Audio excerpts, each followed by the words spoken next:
IPL 2025 से पहले इस बार मेगा ऑक्शन होगा और इस मेगा ऑक्शन के लिए नई रिटेंशन पॉलिसी का बीसीसीआई ने ऐलान कर दिया है, जिसमें आईपीएल गवर्निंग काउंसिल की तरफ से कुछ नए रूल्स इस आईपीएल रिटेंशन पॉलिसी 2025 के तहत लाए गए हैं। हम एक एक करके आपको सारे रूल्स समझाएंगे। इसके अलावा आपको ये भी बताएंगे कि जो रिटेंशन पॉलिसी के रूल हैं और टीम के पर्स को लेकर जो नियम हैं उस सब के बारे में हम आपको विस्तार से आसानी से समझाएंगे। कई लोगों को कन्फ्यूजन हो रही थी कि आईपीएल रिटेंशन पॉलिसी को लेकर क्या नियम है और एग्जैक्टली वो नियम किस तरीके से वर्क करेंगे, इसके बारे में हम आपको पूरा विस्तार से बताते हैं। लेकिन सबसे पहले आपको बता दें कि आईपीएल रिटेंशन पॉलिसी 2025 के तहत जो पहला नियम बीसीसीआई के द्वारा लाया गया है उसमें नियम ये है कि आईपीएल में अब 6 खिलाड़ियों को मैक्सिमम रिटेन कर सकती हैं आईपीएल की टीमें। इसके अलावा 6 खिलाड़ियों को या तो आप रिटेन कर सकते हैं या फिर उसमें से कुछ प्लेयर्स को आप राइट टू मैच कार्ड के तहत भी रिटेन कर सकते हैं। तो राइट टू मैच कार्ड का भी इस्तेमाल कर सकते हैं। इसके अलावा रिटेन करके भी खिलाड़ियों को आप लोग टीमों में अपना शामिल कर सकते हैं। ये आईपीएल फ्रेंचाइजी को लेकर एक पहला नियम है। इसके बाद जो दूसरा नियम बीसीसीआई और आईसीसी गवर्निंग काउंसिल के द्वारा लाया गया है वो नियम ये है कि उसमें रिटेंशन जो प्लेयर्स हैं कि किस तरीके से वहाँ पर रिटेंशन स्ट्रक्चर बनेगा। तो इसमें कैप्ड और अनकैप्ड प्लेयर को लेकर ये रिटेंशन स्ट्रक्चर पर नियम आया है, जिसमें सबसे पहले आपको बता दें कि 6 रिटेंशन जो हैं वो अधिकतम 6 रिटेंशन प्लेयर्स की हो सकती हैं, जिसमें 5 रिटेंशन कैप्ड प्लेयर्स की मैक्सिमम की जा सकती है इन 6 में से। इसके अलावा 2 जो रिटेंशन है वो 2 अनकैप्ड प्लेयर्स की भी की जा सकती है, वो भी मैक्सिमम नंबर है, यानी 4-2 के रेशियो में कर सकती हैं टीमें या फिर 5-1 के रेशियो में कर सकती हैं। तो इस तरीके से टीमें अपने अपने हिसाब से यहाँ पर खिलाड़ियों को रिटेन कर सकती हैं। ये जो रिटेंशन पॉलिसी है वो कैप्ड और अनकैप्ड प्लेयर्स के लिए है कि कैप्ड और अनकैप्ड प्लेयर्स को किस तरीके से टीमें रिटेन कर सकती हैं। तो हमने आपको ये वाला दूसरा नियम भी समझा दिया। अब तीसरा नियम जो आपको समझाएं तो उसमें टीम पर्स को लेकर तीसरा नियम है कि पर्स कितना रखा गया है। इस बार पर्स को इंक्रीज किया गया है और पर्स को लगभग जो 120 करोड़ रुपए है उस तक पर्स को बढ़ाया गया है, यानी 120 करोड़ रुपए टीमों का पर्स हुआ करेगा। इसमें इंक्रीमेंटल परफॉर्मेंस फीस को भी ऐड किया गया है। इसके अलावा मैच फीस को भी शामिल किया गया है। मैच फीस के बारे में भी हम आपको विस्तार से बताएंगे, क्योंकि बीसीसीआई ने इस बार मैच फीस को भी इंक्लूड किया है और पहली बार ऐसा मौका होगा जब आईपीएल में खिलाड़ियों को मैच फीस भी दी जाएगी। तो मैच फीस के बारे में भी हम आपको बताते हैं, लेकिन आपको ये हमने बता दिया कि 120 करोड़ रुपए का टीम पर्स इस बार एलोकेट किया गया है। इसके बाद जो प्लेयर्स का फीस स्ट्रक्चर है, कॉन्ट्रैक्ट को छोड़कर जो अदर फीस उन्हें मिलेगी उसके बारे में भी एक बार जान लेते हैं। सबसे पहले आपको बता दें कि आईपीएल में हर टीम के खिलाड़ी को मैच खेलने की भी फीस मिलेगी, जो कि 7.5 लाख रुपए बताई जा रही है, यानी 7.5 लाख रुपए आईपीएल के हर खिलाड़ी को मिलेगी मैच फीस के तौर पर। इसके अलावा जो खिलाड़ी आईपीएल के हर मुकाबले को खेलता है, यानी सीजन में होने वाला जितने भी मुकाबले हैं उसको खेलते हैं, तो उनको 1.05 करोड़ रुपए भी एडिशनल दिए जाएंगे। इसके अलावा यहाँ पर टीमों के लिए भी एक पर्स निर्धारित किया गया है, जिसमें आप लोग देख सकते हैं कि खिलाड़ियों को 7.5 लाख रुपए मिलेंगे। इसके अलावा खिलाड़ियों को एडिशनल फीस भी मिला करेगी।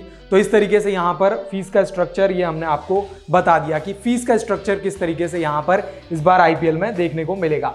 अब सबसे बड़ी बात यह है कि कई खिलाड़ी ऐसे होते हैं जो कि रजिस्ट्रेशन कराने के बाद बाहर हो जाते हैं या बीच आईपीएल छोड़कर भी बाहर हो जाते हैं, उनको लेकर भी एक बड़ा नियम इस बार बीसीसीआई ने बनाया है।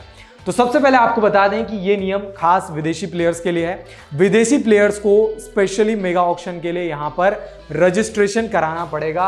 अगर रजिस्ट्रेशन नहीं कराते हैं तो फिर उसके बाद अगले साल के आईपीएल सीजन से भी वो बाहर हो जाएंगे। तो विदेशी प्लेयरों के लिए ये मैंडेटरी हो गया है कि उन्हें रजिस्ट्रेशन यहाँ पर कराना पड़ेगा। अगर आईपीएल में उन्हें खेलना है तो उन्हें आईपीएल में रजिस्ट्रेशन कराना पड़ेगा मेगा ऑक्शन से पहले। तो ये विदेशी खिलाड़ियों के लिए एक नियम जो है वो बीसीसीआई के द्वारा निर्धारित किया गया है। अब इसके साथ ही आपको बता दें कि विदेशी खिलाड़ी अगर ऑक्शन में उनको टीमें खरीद लेती हैं और ऑक्शन के तुरंत बाद विदेशी खिलाड़ी मना कर देते हैं आईपीएल सीजन खेलने से, तो उन खिलाड़ियों पर 2 साल का बैन भी लग जाएगा। यानी आईपीएल में 2 सीजन जो होंगे उसमें वो हिस्सा नहीं ले सकते। तो ये भी एक बहुत बढ़िया जो नियम है वो विदेशी खिलाड़ियों के लिए बनाया गया है। न केवल विदेशी खिलाड़ी, इसमें तमाम वो खिलाड़ी शामिल हो सकते हैं जो कि आईपीएल ऑक्शन के बाद अपना नाम वापस ले लेते हैं। अक्सर हमने देखा है कि विदेशी खिलाड़ी ऐसा करते हैं, चाहे इंग्लिश खिलाड़ी हों या फिर ऑस्ट्रेलियन खिलाड़ी, ये सभी अपने इंटरनेशनल कैलेंडर के हिसाब से फिर उसके बाद आईपीएल में ऑक्शन होने के बाद भी ये बाहर चले जाते हैं। तो ये एक नियम इस पर लगाम लगाएगा। इसके अलावा अगर देखा जाए तो एक और नियम आया है जिसमें यह है कि अगर कोई भारतीय खिलाड़ी 5 साल तक सेंट्रल कॉन्ट्रैक्ट में हिस्सा नहीं है या फिर 5 साल तक भारतीय टीम का हिस्सा नहीं है, तो उस खिलाड़ी को as a uncapped player use कर लिया जाएगा। यानी इसमें एमएस धोनी के लिए इसको काफ़ी ज़्यादा लिंक किया जा रहा है। हम आपको वो भी पूरा विस्तार से बताएंगे, लेकिन आपको सबसे बड़ी बात ये बता दें कि 5 साल तक अगर भारतीय टीम का हिस्सा नहीं है कोई खिलाड़ी, तो उसको as a uncapped player retain कर सकती है और या फिर उसको खरीद सकती है।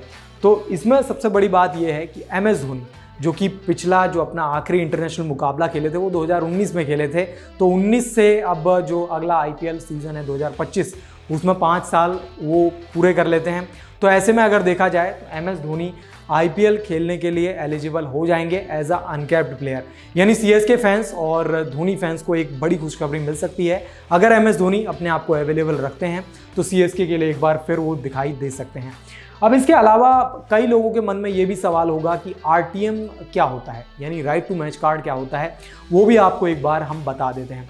देखिए, राइट टू मैच कार्ड क्या होता है, आईपीएल में अक्सर हमने देखा है कि जब भी आईपीएल का ऑक्शन आता है तो राइट टू मैच कार्ड का भी इस्तेमाल किया जाता है।